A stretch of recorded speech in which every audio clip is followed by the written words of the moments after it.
দর্শন শিক্ষা পরিবারের তরফ থেকে, ম্যামের তরফ থেকে প্রত্যেক দিনের মতো তোমাদের সঙ্গে আবার চলে এসেছি।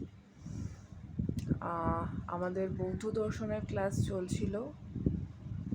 সৌতান্ত্রিকের যে অধ্যায়টা সেটা বলেছিলাম আজ থেকে শুরু করব, মানে নেক্সট ভিডিও থেকে শুরু করব। কিছুতেই আমার আর কন্টিনিউ একটা যে তোমাদের সঙ্গে আসা প্রত্যেক দিনের, সেইটা একটা গ্যাপ হয়ে যাচ্ছে আমার। তো ঠিক আছে, চেষ্টা তো চালিয়ে যেতে হবে যাতে এই গ্যাপটা না হয়। তো যাই হোক, আমরা বৈভাষিক সম্প্রদায়টা শেষ করে ফেলেছিলাম। আজকে থেকে সৌতান্ত্রিক সম্প্রদায়টা নিয়ে আলোচনা করব। তো আজকে থেকে একদম শুরু করে ফেলছি। আজকে আর ওই শেষের লাইনটা বলে তারপরেরটা শুরু না, এই যেটা আজ থেকে শুরু করব সৌতান্ত্রিক গণের চ্যাপ্টারটা, সেইটা যখন আবার পরবর্তী ভিডিওটা হবে তখন আবার তোমাদের সঙ্গে এই একই রকমভাবে ভাগ করে নেব। তো চলো আজকে সৌতান্ত্রিক গণের কি বলছে, তারা কি বলল। The main characteristics of Sautrantika school. সৌতান্ত্রিক দর্শনের যে মূল কথা, সৌতান্ত্রিকগণ যে মূল মন্তব্যগুলো করেছিলেন, কোন কোন ভিত্তিতে, কোন কোন পর্যায়ের ওপর ভিত্তি করে, সেইটা আজকে তোমাদের সঙ্গে আলোচনা করব।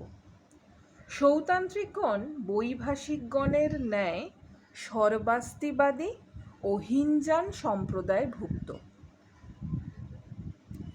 তাহলে সর্বাস্তিবাদী কাদের বলছে আর হিনজান সম্প্রদায়ভুক্ত কারা, এগুলো আমরা একটু হলেও বৈভাষিক সম্প্রদায় সর্বাস্তিবাদী সম্পর্কে জেনেছি, আর হিনজান সম্প্রদায় সম্পর্কে তো এই বৌদ্ধ দর্শনের আলোচনাতে, ভিডিওতে আমি আলোচনা করেছি। এই জায়গাটায় বোঝানোর কিন্তু কিছু নেই, এটা আমাকে জানাচ্ছে বা আমাদের এটা জানাচ্ছে। ত্রিপিটকের মধ্যে এরা সুত্তপিটকের ওপর বেশি গুরুত্ব আরোপ করেন বলে সৌতান্ত্রিক নামে পরিচিত। তাহলে কি বললাম, ত্রিপিটকের মধ্যে এরা সুত্তপিটকের ওপর বেশি গুরুত্ব আরোপ করে বলে তাই তাদেরকে সৌতান্ত্রিক নামে অভিহিত করা হয় বা তারা সৌতান্ত্রিক নামে পরিচিত। বুদ্ধদেবের মৃত্যুর প্রায় 400 বছর পরে এই সম্প্রদায় আবির্ভাব হয়। এগুলো জাস্ট ইনফরমেটিভ, মানে এখানে বোঝানোর যে একটা বিশাল কিছু রয়েছে সেটা কিন্তু নয়, যা শুধুমাত্র আমাদের এখন জানাচ্ছে যে কাকে আমি বৈভাষিক সম্প্রদায় সম্পর্কে যেমন জেনেছি, তাহলে আমি সৌতান্ত্রিকগণ বা সৌতান্ত্রিক সম্প্রদায় বলতে আমি কাকে কাকে বোঝাতে পারি, কাকে কাকে বলতে পারি, বা কি এমন আছে সৌতান্ত্রিক সম্প্রদায়ের দর্শনের মধ্যে যেটাকে আমার স্বীকার করতে, বাস্তব জীবনের সঙ্গে গ্রহণ করতে সুবিধা হবে। সৌতান্ত্রিকগণ বৈভাষিকদের মতো সর্বাস্তিবাদী। তারা বাহ্য জগৎ ও মনোজগৎ উভয়েরই স্বতন্ত্র সত্তা স্বীকার করেন। এর আগে আমরা জেনেছি বাহ্য জগৎ বলতে কি বোঝায়, কি বোঝায়, ঘট পট ইত্যাদি। মনোজাগতিক, বাহ্য জগতের বস্তু বলতে বোঝায় ঘট পট ইত্যাদি, আর মনোজাগতিক বস্তু বলতে বোঝায় ঘট জ্ঞান পট জ্ঞান। আমার চতুর্দিকে ঘটপট রয়েছে, কিন্তু সেই জ্ঞানটা যখন আমার মনের মধ্যে বা মন দ্বারা সেটা ঘটলো, সেটাই ঘট জ্ঞান, সেটাই পট জ্ঞান। তাহলে সেই আলোচনাটাও এখানে করা হয়েছে এবং এটাও স্বীকার করা হয়েছে সৌতান্ত্রিক সম্প্রদায় যে তারা সর্বাস্তিবাদী।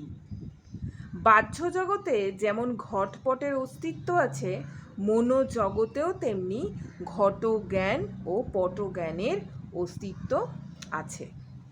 এইটা হচ্ছে আমাদের সূত্র, শুরুটা। এবার ক্রমশ সৌতান্ত্রিক সম্প্রদায় তারা কি কি অভিমতের মাধ্যম দিয়ে বৌদ্ধ দর্শনকে গ্রহণ করেছিল, বা বৌদ্ধ দর্শনে কেন তাদের দুটো বিষয়কে নিয়ে আলোচনা করা হয়েছিল, দুটো সম্প্রদায়কে নিয়ে আলোচনা করা হয়েছিল, তার একটা ধাপের মধ্যে ঢুকব। উল্লেখযোগ্য যে প্রাচীন বৌদ্ধ সম্প্রদায়ের অভিমত অনুসারে, কি বলল, প্রাচীন বৌদ্ধ অভিমত অনুসারে, বৌদ্ধ সম্প্রদায়ের অভিমত অনুসারে বৈভাষিকগণ সর্বাস্তিবাদী বা সর্বাস্তিবাদী হলেও সৌতান্ত্রিকগণকে সর্বাস্তিবাদী বলা যায় না। কেন কথাটা বললে? এর আগেও তো আমরা বুঝলাম যে সৌতান্ত্রিকগণকে বৈভাষিকদের মতো সর্বাস্তিবাদী বলা হয়েছে। তাহলে কেন এখানে এই কথাটা বলা হচ্ছে যে প্রাচীন বৌদ্ধ সম্প্রদায়ের অভিমত অনুসারে বৈভাষিকগণ সর্বাস্তিবাদী বা সর্বাস্তিবাদ হলেও সৌতান্ত্রিকগণকে সর্বাস্তিবাদী বলা যায় না? তাহলে প্রাচীন বৌদ্ধ মত কি এমন সেই অভিমতের মধ্যে বা কি এমন তারা দেখিয়েছিলেন যে যার জন্য এই অস্বীকারকে তারা গ্রহণ করে নিয়েছিলেন? সৌতান্ত্রিকগণ ক্ষণিকত্ববাদী রূপে চিহ্নিত হলেও সর্বাস্তিবাদী রূপে প্রসিদ্ধ নন, কারণ সাধারণ অর্থে বাহ্য জগৎ ও মনোজগৎ এই দ্বিবিধ বস্তু বা ধর্মের অস্তিত্ব যারা স্বীকার করেন তারাই সর্বাস্তিবাদী হন। হ্যাঁ, আমরা তো তাই জানি, বাহ্য জগৎ এবং মনোজগৎ যারা দুটোকেই স্বীকার করেছেন তাদেরকেই আমরা সর্বাস্তিবাদীটা বলতে পারবো। এবং সৌতান্ত্রিকগণের প্রাচীন বৌদ্ধমত নয়, আধুনিক বৌদ্ধ মতে সর্বাস্তিবাদীকেই তারা স্বীকার করেছেন। তাহলে কি এমন প্রাচীনে ছিল, প্রাচীন বৌদ্ধ মতে কি এমন বলা হয়েছিল যার জন্য তাদেরকে সর্বাস্তিবাদী বলা হলো না? বলছে কিন্তু প্রাচীন বৌদ্ধ মতে যারা ধর্মমাত্রেই অনাগত, বর্তমান ও অতীত এই ত্রিকাল অস্তিত্ব স্বীকার করেন। কি বলল? যারা ধর্ম মাত্রেই অনাগত, বর্তমান ও অতীত, মানে অনাগত মানে যেটা আমার এখনো আসেনি, মানে ভবিষ্যৎ, যেটা আমার এখনো অবধি এসে পৌঁছায়নি, অনাগত ভবিষ্যৎ, বর্তমান ও অতীত এই ত্রিকাল অস্তিত্ব স্বীকার করেন, তারাই কেবল বৌদ্ধ সম্প্রদায়ের মধ্যে সর্বাস্তিবাদী রূপে প্রসিদ্ধ। এইটা ছিল প্রাচীনকালের বৌদ্ধ মতের সর্বাস্তিবাদীর সংজ্ঞা।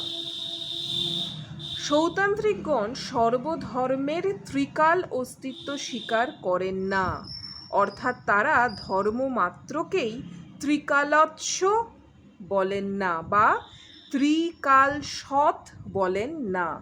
তার মানে তারা এই তিনটে কালকেই যে সৎ বলবো, মানে স্বীকার করব, তারা সেইটা বলছেন না।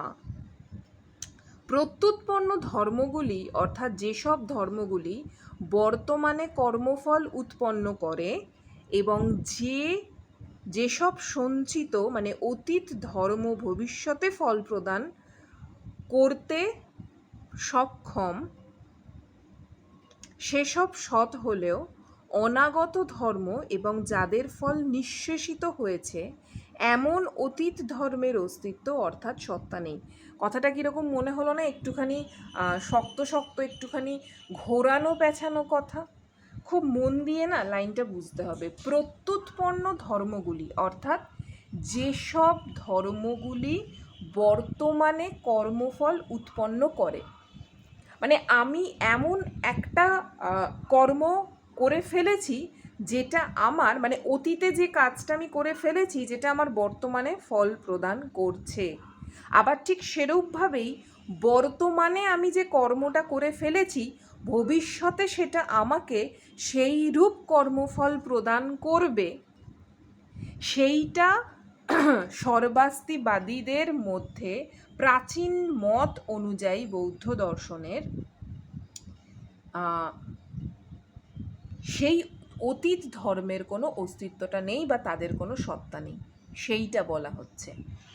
ধর্মমাত্রেই ত্রৈকালিক সত্তা স্বীকার না করার জন্য সৌতান্ত্রিকগণ প্রাচীন বৌদ্ধ মতে সর্বাস্তিবাদী নন। ধর্মমাত্রেই ত্রিকাল বা ত্রৈকালিক সত্তা স্বীকার না করার জন্য সৌতান্ত্রিকগণ প্রাচীন বৌদ্ধ মতে সর্বাস্তিবাদী নন। বৈভাষিকগণ ধর্মের ত্রিকাল অস্তিত্ব সমর্থন করার জন্য সর্বাস্তিবাদী বা সর্বাস্তিত্ববাদী রূপে প্রসিদ্ধ।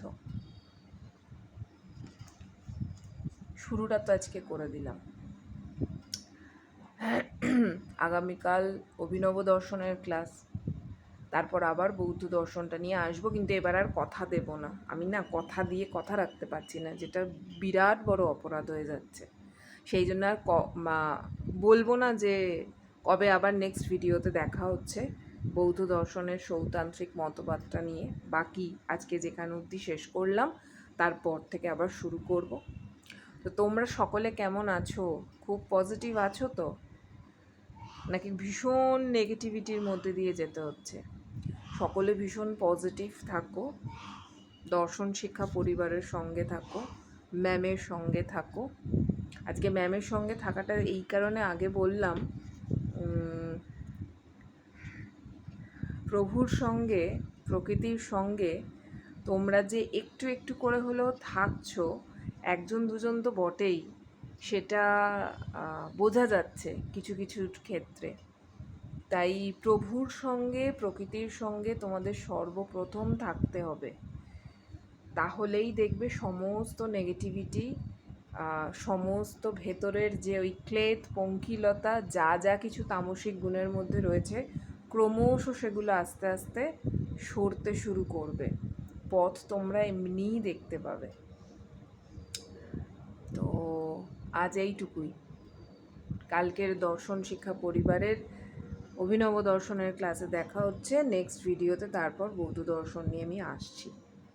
আজকের মতো এটুকুই। সকলে বলো রাম নারায়ণ রাম, রাম নারায়ণ রাম, রাম নারায়ণ রাম। খুব পজিটিভ থাকো সকলে। আজকের মতো টাটা।